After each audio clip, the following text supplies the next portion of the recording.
Hey YouTube folks, welcome to another video on this capybaralicious little channel. And today we're setting everything up right now, but I'm bringing you the most brutal match of the year. There's no other way to define it. Any other definition is nonsense, just nonsense. I'm bringing the match played in the rapid time control at the Tata Steel India. The rapid one between Magnus Carlsen and Abidussatorov, who is a fighter. A fighter like we've rarely ever seen in the history of chess, and I'm bringing all of it to you in detail. Now, this match, it's about high-level play. Something you'll come across, you who are climbing up in rating, jumping to new levels. As you go up in rating, there's a pattern. What pattern, Raphael? Your opponents will increasingly put up more resistance to the point where there's no such thing as a one game.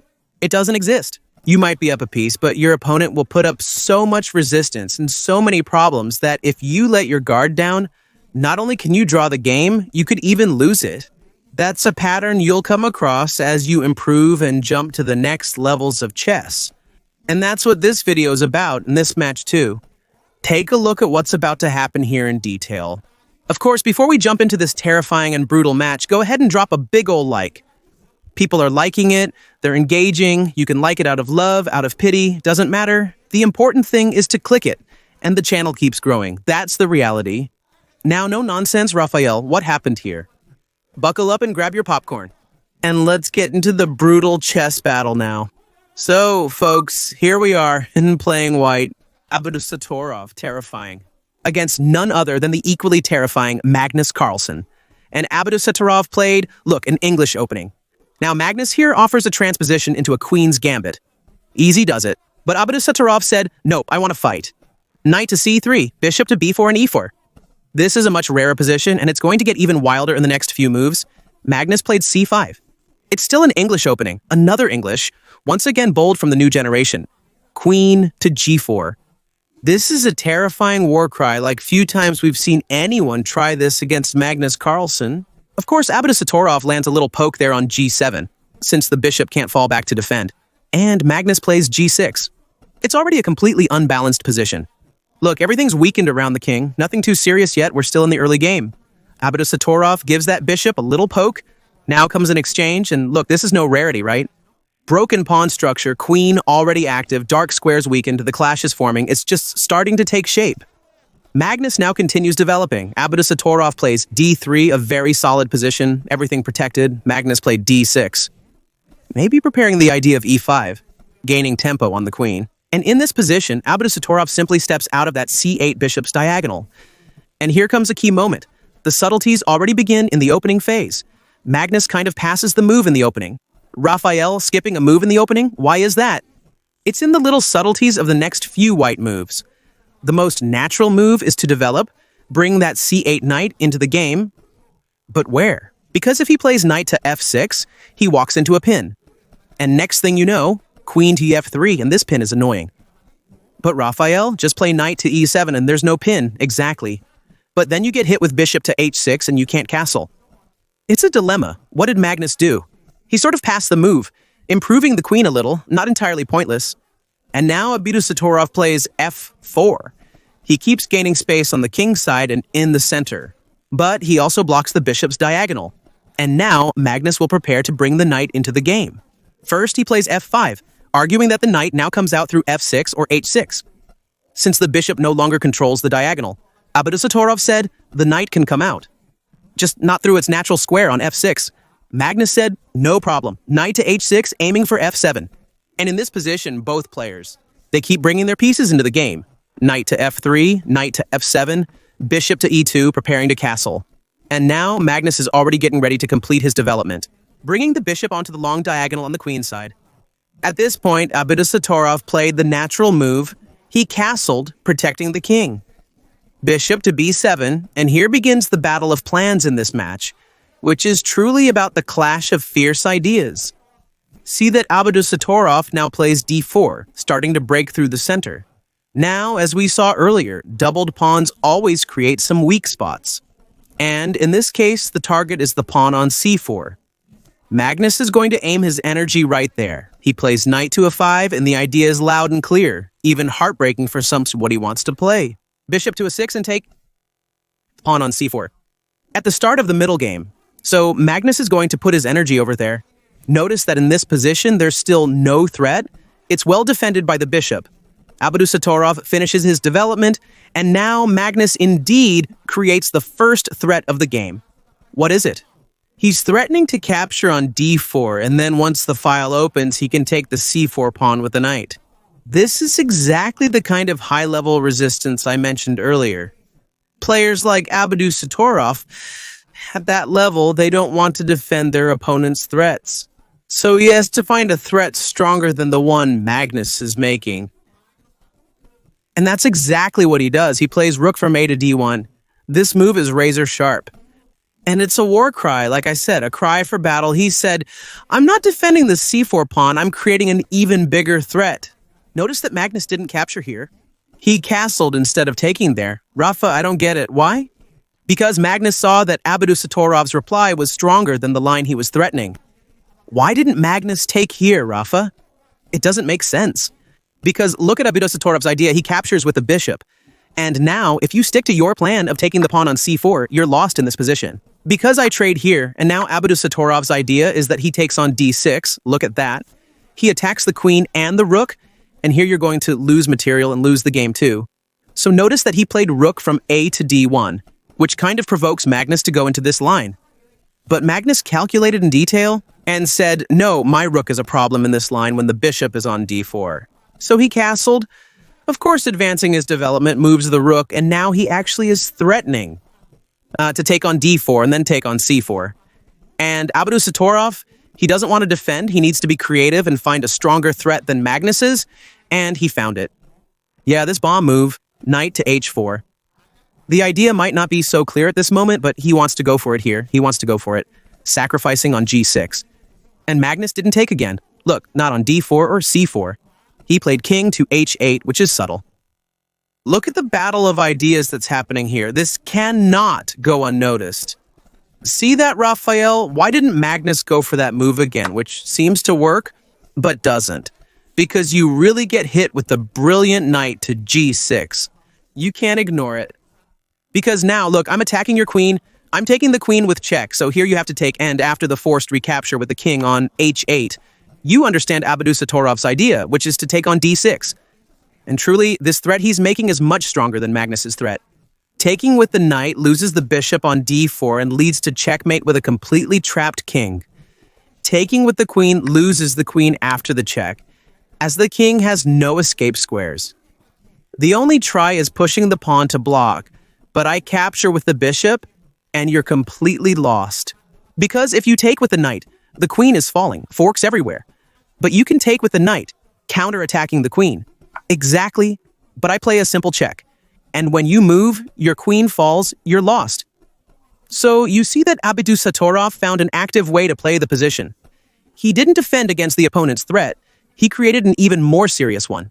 Players like MBL enjoy playing this kind of style, and Magnus defended against it. While editing the video, I realized a variation you all must be shouting about. Check it out. After king to h8, Abidussatorov played d5.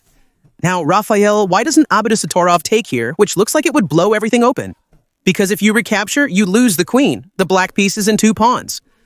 But Magnus had the antidote. He would have taken the knight directly. He wouldn't fall for such a primitive mistake. Now, no nonsense, let's get back to the video. King to h8, and in this position, well, now you have to defend, right? The threat of the trade here and the pawn on c4 has fallen, and Abidussatorov played the move d5, so he blocked that capture. Notice that it's still an active move, because there are some ideas of opening this whole structure on e6 and d6. Everything kind of weak, kind of loose. Magnus played rook to g8, reinforcing the defense against any sacrifice. Abidussatorov said, well, if I can't sacrifice, I'll pull back. And the position still looks very promising. Magnus now has some relief from the threats of the white pieces and continues with his plan. Which plan, Raphael? To take on c4. Another very remarkable moment. Half of the players on this planet, way more than half, would play knight to d2 and try to hold. The pawn on c4 is falling. Magnus is threatening me. I need to defend somehow. But Abidussatorov counterattacked again instead of defending. Again, it's hard to play like this all the time. He played knight to g5. Look at that move, knight to g5, saying, if you take here on c4, at some point I'll take on e6 and I'm putting pressure on you. Notice that Magnus here, he took on d5. Raphael, hang on, why did he play that? Why did Magnus, if the idea is that he's going to take on e6, why didn't he trade here first and then take on c4? Well, that makes sense. It does, but the problem is that in that line, the d6 pawn is now falling. Look at that, because the queen opened up when I made that recapture on g5. Abidussatorov opened up pressure on d6, gaining a passed pawn. After the exchanges, black's structure is weak and the position is lost for black. It's lost. So once again, Abidussatorov found the sharp move, knight to g5. And Magnus said, if the problem is taking on e6, I'll take on d5 first. Right after that, you have problems with the c4 pawn again. Abidussatorov can't take with the pawn or he'll lose the bishop and get forked on the rooks. So he took with the rook. And now Magnus said, you fell for it, little grasshopper. He takes on c4. Was it the right moment? Abidussatorov said, no problem with this line because I take on d6 and I'll have the same number of pawns, but mine is a passed pawn. In this position, Magnus played queen to d7 and lowered his head. Raphael, why? Why didn't Magnus take with the knight? Because it's not winning here for black. It's not winning. Incredible, right? How Abidussatorov managed to pose so many problems. Because in that line, Abidussatorov has rook takes d6, which is a super brilliant move. Because look, when you take with the queen, there's the idea of the fork. At first it doesn't work because the bishop is defending, but I trade here first and now I win the game immediately by winning your queen. So look at the creativity. It's a battle of plans, something you only find at the highest level of chess. So it's very relevant. Magnus realized he couldn't win. By playing queen to d7, he conceded because Abidussatorov secured a protected passed pawn. You can't take that pawn. At this point, Abidussatorov traded on c4. Knight takes on c4. The young talent defended the d6 pawn, which can't be taken. There are all sorts of forks coming on f7 at the end of the lines. Magnus reinforced f7's defense, and Abidussatorov played another sharp move, bishop to c1. What's the idea? Every move comes with a plan. His plan is to play queen to d3, drive out that knight. At some point, play c4, bishop to b2, and look at the terror that becomes the long diagonal. Of course, Magnus has a time advantage, but that's not going to save him. That's not going to save him. Magnus tried to activate the rooks by playing rook to e8, looking for some activity.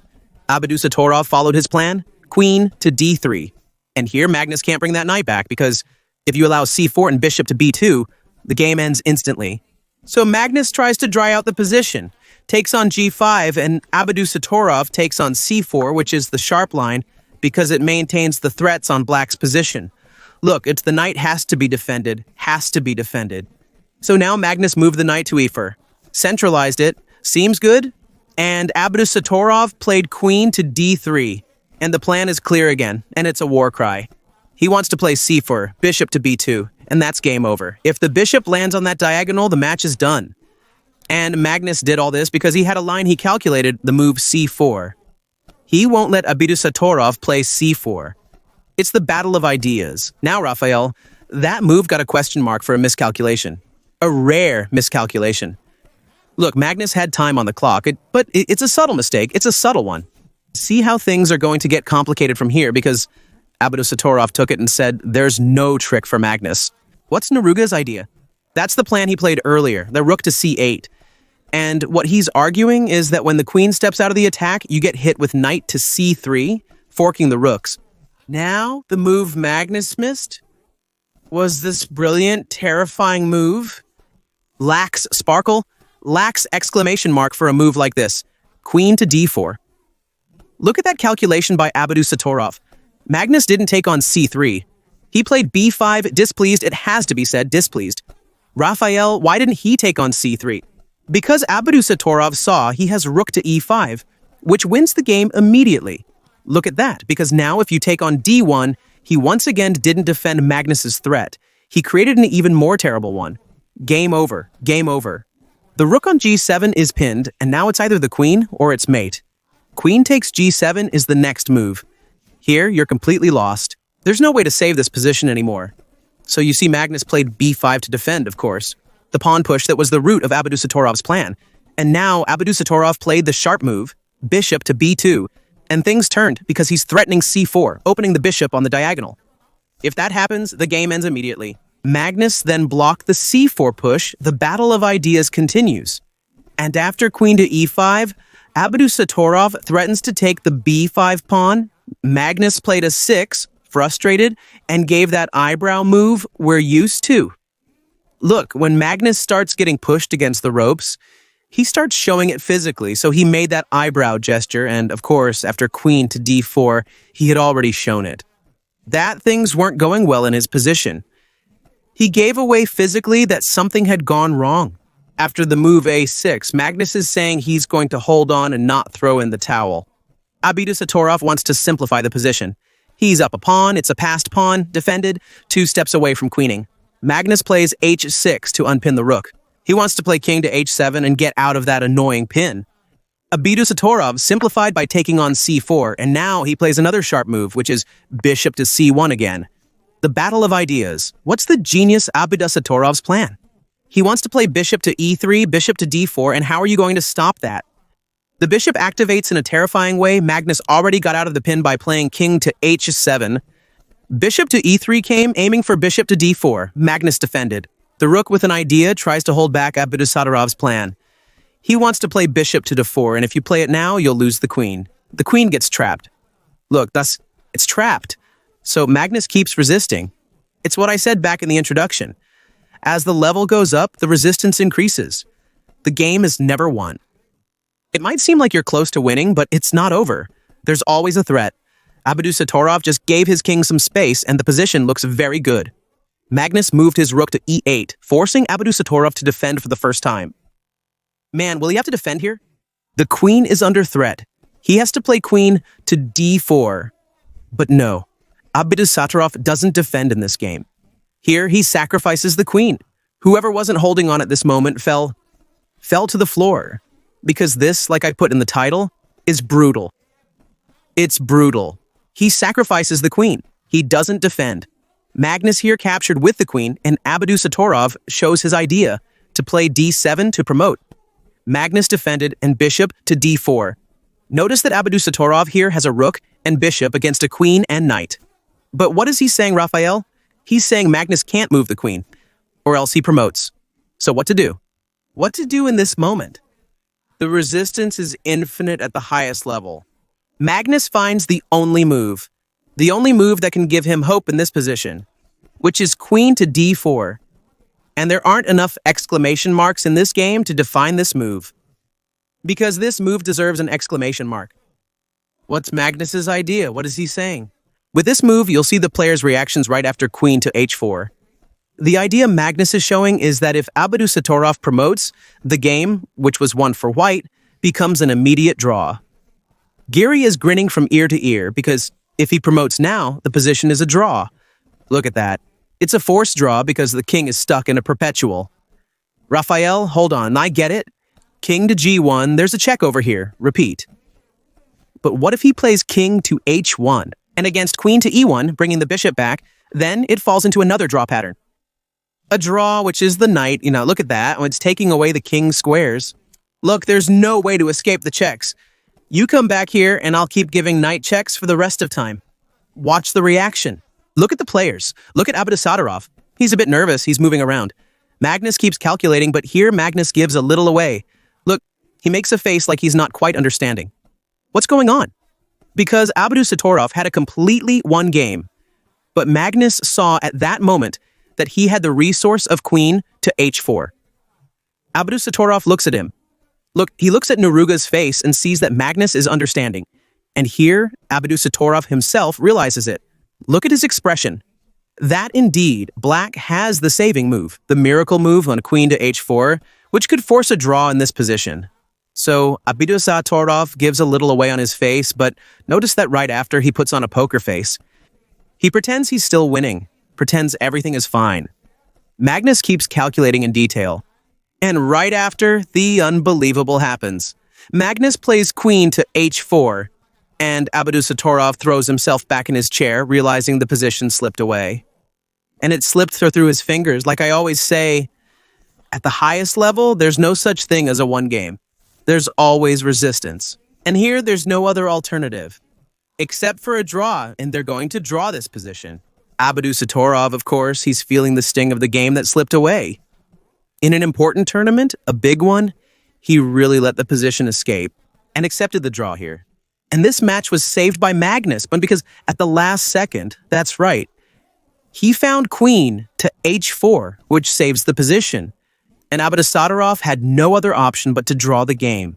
Abidussatorov and Magnus played with machine-like precision in a very logical, hard-fought match that says a lot about chess. And of course, here came the big mistake, right at the end, the queen sacrifice.